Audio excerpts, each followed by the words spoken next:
Coders of Reddit, how do you politely refuse your friend's $1 million app idea? Usually by going to the App Store and finding 10 versions of their app idea that already exist. Dude, that sounds insane. I'm slammed with work right now, but when I get a chance you can show me what you have worked on. Spoilers, they haven't worked on it, you will never be free, and the app will never get made. Ask for a wage per hour of coding time. If they are willing to make the investment, then maybe they actually have $1 million app idea. And if they don't? You still get paid. $1 million app ideas generally fall in one of 4 categories. 1. It already exists. 2. It would require insane server power and the money to pay for it. 3. It's illegal. 4. Computers don't work that way. For option 1, I show them the 12 apps that are better than their idea. For point 2 and 4, I get technical and start throwing costs around until they change subject. For option 3, I say it's illegal. I ask them to watch how to build an app. https www.youtube.com playlist Lispel 96C35 UN7 SG6 SKU Fort Burks per 5, a series by Tom Scott. It starts out with if you think you want to build an app, you shouldn't. It continues in this vein while showing you exactly how to do it. If they still want to do it, we'll talk. My specialty is on the server side of things. If that doesn't work, I show them my website from the late 90s, that hasn't been updated since. They usually take the hint pretty quickly that I don't have a UI bone in my body. Ask for a salary saying that you are not prepared to be their co-CEO, they will back off instantly.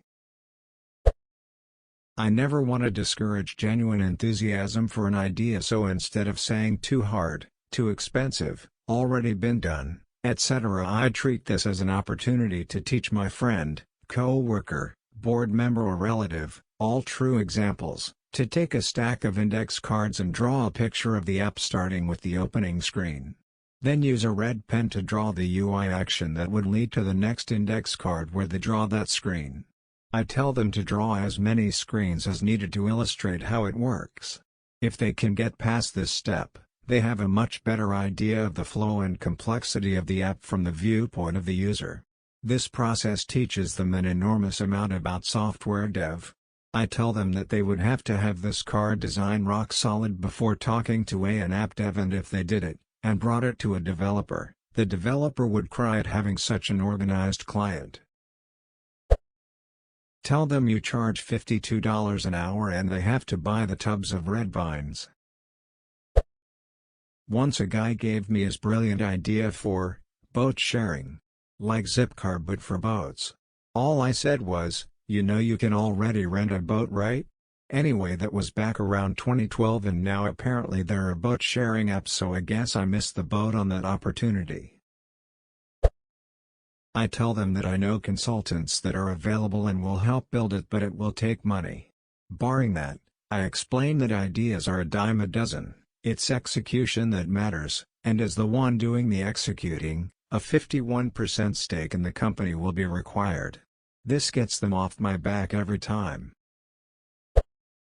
That sounds like a great idea. Here are some resources online where you can learn everything you need to make it happen.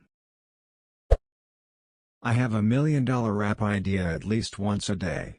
But what I don't have is the capital to build it while I quit my job, or to pay for the advertising to make people to know it exists, or to pay for the brilliant salesman who will convince investors to give me Series A money to assemble a team, or the spare time to even assemble all of these things. $1 million apps don't come from programmers, they come from people who are capable of raising money and convincing others to work insane hours for little or no money. The app was the Uber for public parking spots in Nike, not parking garages, spots on the street. I asked for $150,000 up front. Remind your family not to develop an app for them, only for your son-in-law to go and duck it all up. I'm CGI artist, but same battle, I don't have enough time to do it for free. If I thought it would actually work, I would have written it already. Idea was something about automatic Bitcoin and other coins, trading while having next to zero start capital.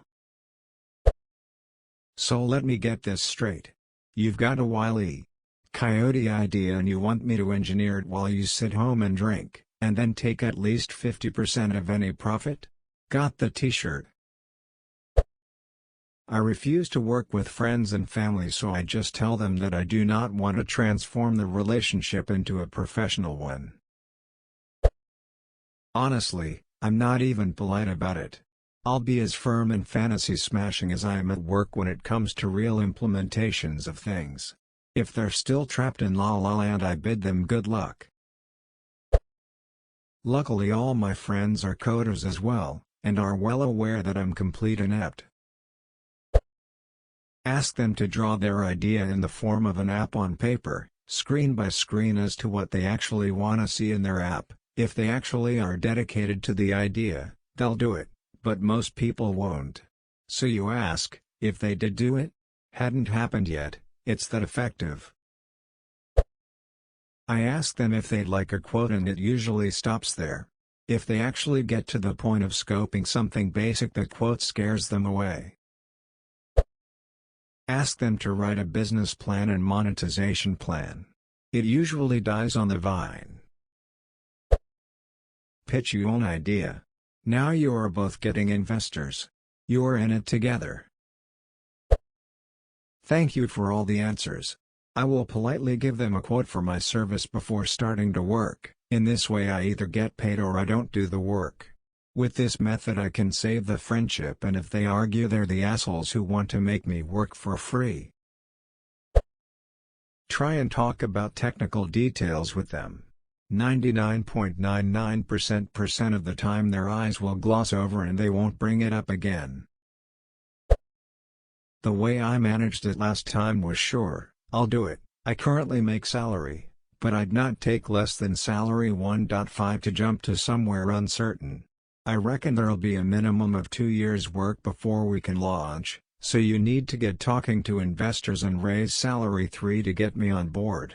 Haven't heard from him since. That's a stupid ducking idea. You're a stupid fucking person for thinking of it. Don't waste my time anymore. Oh wait, you said polite. Shit, I dunno. I just start poking holes in it. Not in a negative way, but just by asking questions. That's one of your superpowers as a developer, to be able to think through edge cases that suddenly start showing how an idea or approach is not viable. You can do this by just asking your friend questions about those edge cases, and most oftentimes the viability or non-viability reveals itself. If there are some details that your friend hasn't thought through, which there always are, then you just ask them to figure out what those details should look like, since they're needed before you can help. 99% of the time, they abandon the idea because after thinking about it more, they realize it's not going to work, or that it requires far more effort than they're willing to put in. So you have an idea and you want me to do all the work of making it reality for a promise of partial ownership. I have an idea about a landscaping company. I know you own a mower. Tell them that you only work on 100% royalty. I had $1 million app idea when we brainstormed app ideas at my old job. Basically it was an app with a simple map where you could see where all the other users of the app were located at this moment. It came in 2 versions, one aimed to people afraid to get raped and the other version aimed at rapists looking for victims. The users could see all the users from the other versions, i.e. a rapist can see where all the rape-scared people are, and run towards them, and the rape-scared people can see where all the rapists are, and try to avoid them. My employer went with a puzzle game with a jumping bunny instead, that never got released. You just politely refuse if it's a genuinely good idea. I'm overly honest and most of my friends know that by now. If it's not a good idea then I'd say so, for their sake as well as mine. Look, personally I don't think it's worth your time or money. What do I know though, maybe I'm not the target demographic.